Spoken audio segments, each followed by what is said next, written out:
आप सब लोगों को नमस्कार। दिल्ली चुनाव लगभग नज़दीक आ गए हैं और चुनाव में सब लोग जानना चाहते हैं भाई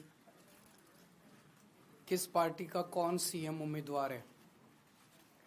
आम आदमी पार्टी की तरफ से तो शुरू से ही ये जग जाहिर था, पूरी पार्टी ने निर्णय लिया था, मेरे नाम के ऊपर सहमति थी कि अरविंद केजरीवाल जो है वो सीएम उम्मीदवार होंगे। भारतीय जनता पार्टी का पता नहीं चल रहा था किसी को कि कौन होगा। कल इनकी सीईसी की मीटिंग हुई है, सेंट्रल इलेक्शन कमेटी की मीटिंग हुई है और सूत्रों से पता चला है कि उस मीटिंग में भारतीय जनता पार्टी ने शायद निर्णय लिया है कि रमेश बिधूरी जी भारतीय जनता पार्टी के सीएम उम्मीदवार होंगे। ऐसा बताया जा रहा है सूत्रों के मुताबिक कि 1-2 दिन में औपचारिक रूप से रमेश बिधूरी जी के नाम का ऐलान कर दिया जाएगा। मैं तहे दिल से रमेश बिधूरी जी को बधाई देना चाहता हूं भारतीय जनता पार्टी के सीएम उम्मीदवार बनने के लिए। मैं दिल्ली की जनता की ओर से मांग करता हूं कि रमेश बिधूरी जी बताएं कि उन्होंने 10 साल सांसद के तौर पे बतौर सांसद उन्होंने 10 साल दिल्ली के लिए क्या क्या काम किए। वो दिल्ली की जनता को बताएं कि उनका विजन क्या है दिल्ली को लेके, वो दिल्ली में और क्या क्या काम करेंगे। अगर उनको दिल्ली के लोगों के लिए उनका विजन क्या है वो ये साफ साफ बताएं दिल्ली के लोगों को। और जब उनका औपचारिक रूप से ऐलान हो जाएगा तो जनतंत्र को सुदृढ़ करने के लिए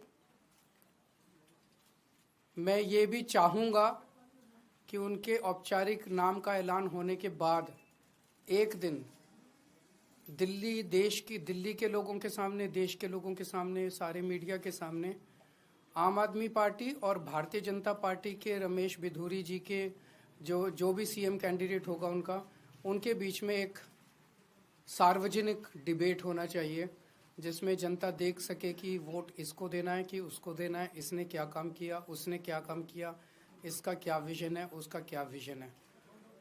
तो हम इंतज़ार करेंगे 1-2 दिन में शायद रमेश बिधूरी जी का औपचारिक ऐलान हो जाएगा। उसके बाद फिर हम आगे देखते हैं क्या होता है।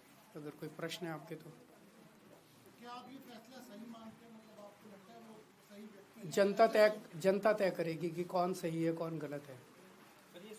मैं तो कौन होता हूँ। हाँ जी, सूत्रों से, जैसे 11,000 वोट जो शादरा में कट रहे थे वो हमें उनके अंदर के लोगों ने ला के दिए थे सारे कागज़। तो उनकी पार्टी में बहुत चाहने वाले हैं हमारे, तो जो हमें अंदर से बताते रहते हैं कि उनकी पार्टी में क्या चल रहा है। सर, दिल्ली पुलिस की एक क्राइम रिपोर्ट आई है जिसमें ये कहा गया है कि 2024 में क्राइम किसी भी तरह का हो, खासतौर से संगीन अपराध जो है वो बहुत कम हुए हैं। जनता से जाके पूछ लो, सरेआम दिल्ली की सड़कों पे गोलियां चल रही है। तो रिपोर्ट तो ये कुछ भी लिखवा रहे थे, ये बंद एसी कमरे में बैठ के कोई भी रिपोर्ट लिखवा लो। जनता से पूछो कि जनता कितना अपने आप को सुरक्षित महसूस कर रही है। सर, नई दिल्ली विधानसभा क्षेत्र में वोटर लिस्ट को लेकर बार-बार आपकी पार्टी के नेताओं के द्वारा बताया जा रहा है, गड़बड़ी की जा रही है, नए नाम जोड़े जा रहे हैं। आज संजय जी ने जो खुलासा किया है वो बहुत ज्यादा चौंकाने वाला है। गाली गलौज पार्टी के कई कैबिनेट मिनिस्टर्स और सांसदों के घरों से 20-20, 30-30, 40-40 नए वोट बनाने की एप्लीकेशन दिसंबर के और जनवरी के महीने में फाइल की गई है। ये कौन लोग हैं? अचानक इतने लोग सारे बीजेपी के गाली गलौज पार्टी के सांसदों के घरों में कैसे आ गए? कई ऐसे